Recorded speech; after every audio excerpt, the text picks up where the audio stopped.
fact that not many people are aware of, and that is the Center of Education in the Workplace at Georgetown University has done a study of the jobs that have been created since the Great Recession in 2008.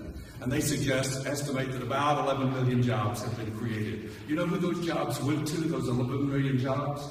Well, about 8 million went to people who had a college degree. About 3 million went to people who at least had some college credits, associate's degree or something less than the full degree. You know how many jobs went to people who had less than any college credits, just a high school diploma? The number is 80,000 jobs since 2008. So when I hear people sometimes say and ask whether college is still worth it, I wonder if they're asking that question about their children. And I suspect they're not. That if they knew those numbers, they'd be saying to their children, and they ought to be saying to all of our children, and all of our adults who don't currently have a college degree, it is very much still worth it. So I believe Senator Klein is on the right side of that question, absolutely. He's also on the right side of the question of, is affordability an issue? And we know that it is. We know that students are graduating with too much debt, that they're beginning their jobs and their careers saddled with debt payments that keep them from buying homes and doing the other things that would be good for them and good for us if they were able to do more rapidly. So college affordability is an issue. I promise you, my board of trustees at Mercy College is keenly aware of how necessary it is for us to control the cost of our tuition and make sure that we're not raising it constantly so that students can't pay it. We also know that students are graduating with too much debt, and so Senator Klein's proposals here focusing on the importance of maintaining affordability are crucial to us going forward. He's also on the right side of a third important question, and that is, how do you address this problem of college affordability? Do you address it through some program or some idea that will be essentially exclusive, that will target some kind of students but not other students?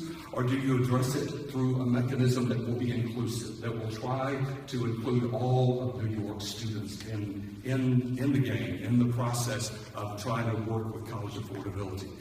These proposals that Senator Klein has presented and that I'm enthusiastic in my support of, choose the option of inclusivity, that we ought not to try to deal with college affordability for a few, but we ought to deal with it for all of our students. Now here's what's sometimes going on, is when we focus sometimes on the students who might choose a public college education, we sometimes think that the other students are, Columbia students or Cornell students, and we just suspect they'll fend for themselves, they'll take care of themselves.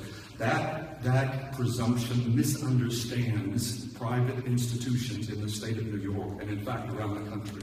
Would you believe that the average income of Mercy students and their families that they're coming from is about $44,000 per year?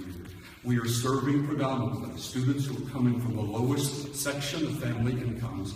We're serving a majority of students who are students of color. And so when I hear people saying that we'll just let the private students take care of themselves, I wonder, do you really mean our students? Are you prepared to just do something that benefits some other people, but not benefit these students that colleges like Mercy College and many of the other independent colleges are serving?